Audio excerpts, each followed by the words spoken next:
मेरे मुल्क को सलामत रखे अल्लाह, पाकिस्तान को क़यामत सलामत रखे। पाकिस्तान जिंदाबाद।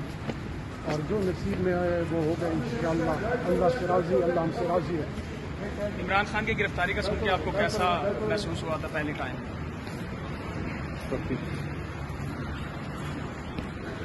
मैडम क्या कहती हैं, क्या वजह है गिरफ्तारी की?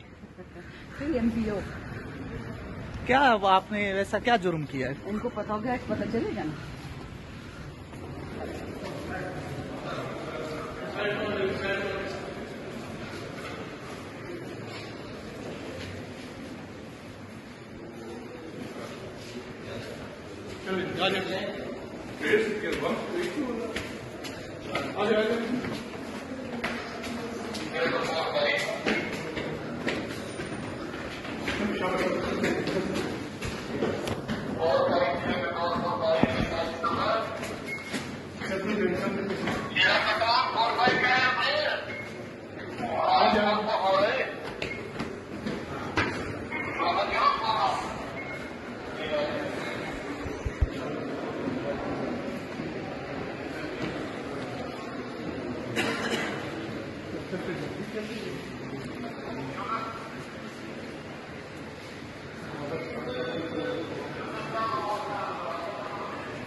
ये है ना।